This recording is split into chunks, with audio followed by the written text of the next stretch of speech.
The Zephyrian War Council had spent 3 stellar cycles analyzing humanity's weaknesses. Their crystalline forms pulsed with satisfied amber light as they reviewed the intelligence reports. Humans required constant atmospheric pressure, specific gas mixtures, and temperature regulation within narrow parameters. Most damning of all, exposure to vacuum meant certain death within moments. Primitive mammals, chittered Sub-Commander Vextak, his carapace gleaming with disdain. Their ships are merely pressurized metal cans. Breach the hull, and they suffocate like the soft flesh creatures they are. Admiral Zexnor's compound eyes focused on the tactical display showing Earth's orbital defense platforms. The battle plan is elegant in its simplicity. Our vacuum-sealed strike fighters will puncture their stations and vessels. While they scramble for environmental suits in their panic, we eliminate them systematically. The Zephyrians had evolved in the methane storms of a gas giant's upper atmosphere, naturally resistant to pressure changes and vacuum exposure. Their rigid exoskeletons and internal oxygen storage made them perfectly adapted for space warfare. Humans, by contrast, seemed laughably fragile. Soft skin, internal skeletons, and absolute dependence on their artificial atmospheres. 3 days later, the Zephyrian fleet decloaked near Luna Station, humanity's largest orbital facility. Vextak commanded the first wave of fighters as they streaked toward the massive rotating habitat. Their plasma cannons tore through the station's outer hull, creating dozens of catastrophic breaches. Atmosphere vented in brilliant white plumes, carrying debris and what appeared to be human bodies into the void. As predicted, Vextak transmitted to his squadron. The mammals are already dying. Now we simply... His words caught in his throat equivalent as something impossible appeared on his sensors. The bodies he'd seen venting from the station weren't corpses at all. They were moving, deliberately. Commander Sarah Chen adjusted her maneuvering thruster and oriented herself toward the nearest Zephyrian fighter. Her emergency vacuum suit was a marvel of human engineering, a skin-tight garment that provided just enough pressure to prevent embolism while maintaining full mobility. She'd spent 6 years working construction on the Luna Station's exterior. 12-hour shifts in hard vacuum were just another day at the office. "Station Control, this is EVA Team 7, she spoke into her comm. "We have multiple hull breaches, but structural integrity is holding. External repair crews are deploying now." Behind her, 24 other spacewalkers jetted through the debris field with the casual ease of dolphins in water. Tool belts jingled softly against their suits as they assessed damage points. These weren't panicked survivors. They were maintenance workers annoyed at having their coffee break interrupted. Tommy Nakamura, a veteran orbital welder, fired his positioning thrusters and glided alongside one of the Zephyrian fighters. The alien pilot inside was clearly visible through the transparent aluminum canopy, mandibles clicking in what might have been confusion or alarm. "Hey, buddy," Tommy said conversationally, knowing the alien couldn't hear him but enjoying the moment anyway. "You picked the wrong species to mess with."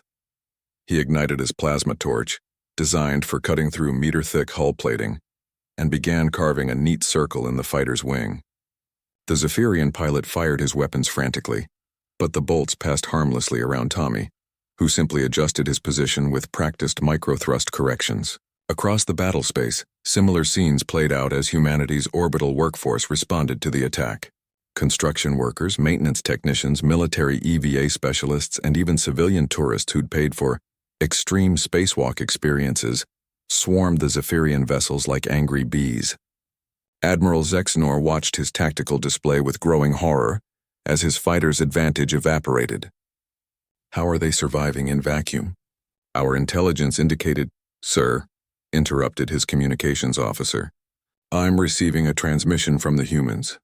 The main screen flickered to life, showing a middle-aged human woman floating in open space.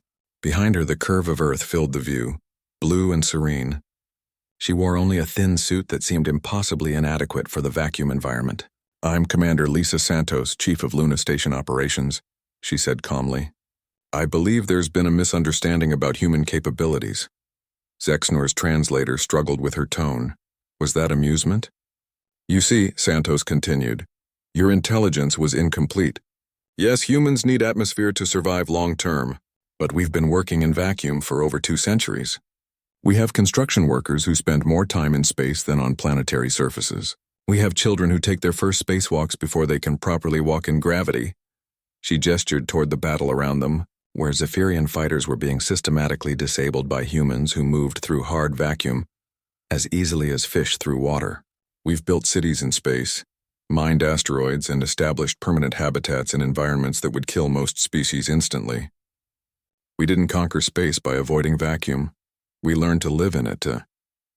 Sub-Commander Vextak's fighter shuddered as something attached to his hull. Through his canopy, he saw a human in a bright yellow suit methodically removing his engine cowling with what appeared to be a standard maintenance toolkit. The human noticed him watching and offered a casual wave before continuing her work. "This is impossible," Vextak transmitted. "Mammals cannot survive vacuum exposure." His words were cut short as his engines died. The human had apparently finished whatever she was doing and jetted away with a cheerful salute. Admiral Zexnor found himself facing a tactical nightmare. His vacuum advantage had not just been neutralized, it had been turned against him. The humans were more comfortable in space than his own forces, moving with an ease born of generations of experience. Their fragile ships weren't weaknesses.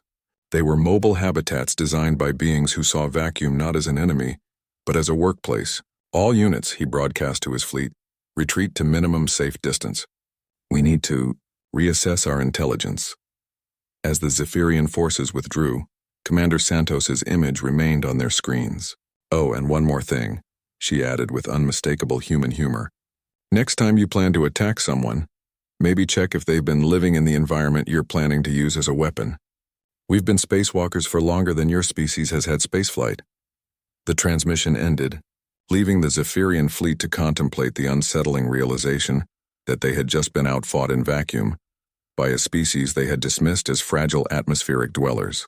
Behind them, Luna Station's external repair crews were already sealing the hull breaches, working with the methodical efficiency of beings for whom vacuum was not a death sentence, but simply another place to get the job done.